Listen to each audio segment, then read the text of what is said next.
Look, I'll make this as quick as possible. I'm going to give you my version of what happened that night, and you're going to do everything you can to get me my severance package, or at least something to keep me going between jobs. That's the deal. I just moved to the area. I was trying to get work as a vet tech, but nothing was coming through, so I took the security job at the hospital to keep the lights on. It was a quiet gig. Patrol every hour, chat with the nurses when I felt like it, read my book the rest of the time. I'm not going to apologize for that. You would not believe what some of the other guards got up to on shift. Around 8, the boss called and said we were getting a VIP. I said yes because I didn't have a choice. The charge nurse told me who it was, Christine Parker. I didn't know the name. She filled me in. 11 years old when she went missing in 2011. Found that morning on the side of the road near the forest. Escaped from wherever she'd been held, coming in to be treated. When she arrived, there were so many doctors around her I could only catch glimpses. Her hair was matted. There were scars on her arms and legs that didn't stop at her sleeves. And her right hand looked like it had been put through something industrial, bones pushing against the skin from the inside. I tried not to look at it.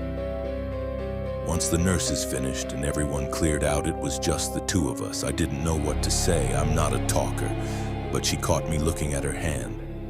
She held it up and said, slight pause, "That hurt like a bitch," and then covered her mouth like she'd done something wrong. I told her she could swear all she wanted. She'd earned it. She told me about the hand herself. Said it didn't hurt as much as you'd think, and that having time to prepare herself made it manageable. She needed to slip the cuffs, she said. She had to do it or he would take it from her again. I assumed she meant something he'd given her. A doll or something to keep her compliant. Then she lowered her hand to her stomach and said she was late, and it took a moment for the full weight of that to land. She told me she'd missed it once before, and when he found out, he beat her until she was on the ground. And then I can't say the rest of it out loud. I couldn't say it then and I can't say it now. I just kept thinking about how a kid should be scared of the dark, not of that. I told her it was over. That's all I could think to say. It's over. And a nurse came in and sedated her. I don't mind admitting I was relieved. Around 5 in the morning, a man showed up in the OR, average-looking guy, jeans, weary around the eyes like he hadn't slept in days. He asked if I was watching over Christine Parker. I gave him the standard line, "I'm watching over a private patient." He told me he was her father, Richard Parker. I shouldn't have let him in. Before we go further, and if stories like this are the kind that stay with you, subscribe. New dark fiction every week. The bell icon means you'll never miss one. I know that now. But he looked like what grief looks like on a father. He stood over her and looked at her injuries, and I watched him try to hold himself together, and mostly he did. Then he sat down and started telling me about her. How she used to love Disney princesses, how she was afraid of the dark, so he got her a nightlight. How he used to carry her on his shoulders.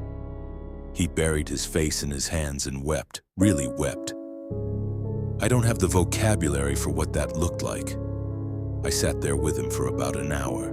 He was more focused on her than talking, but I think the silence felt too big for him. Around 6:30, she started to stir from the sedative.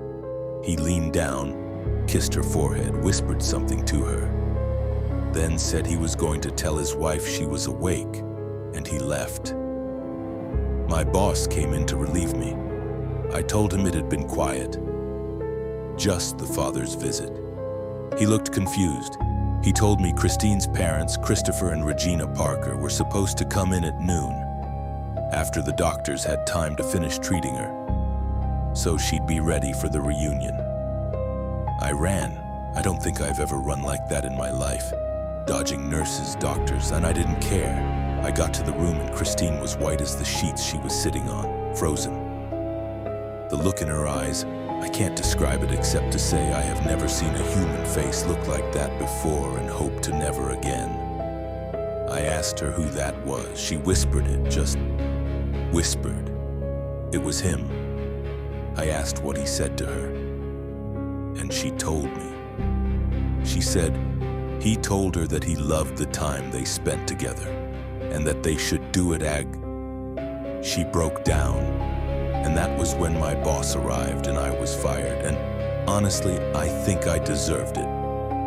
Anyway, that's all of it. I messed up, I know that. I let a stranger in to see a protected patient, and it turned out to be the wrong person. I doubt you're going to get me a termination package after hearing all that, so this trip was probably a waste of... Wait, you're looking at me funny. This whole meeting, it was never about the severance, was it? This is about Christine. Oh God, is she all right? Christine has been missing since last night. We have no idea where she could be.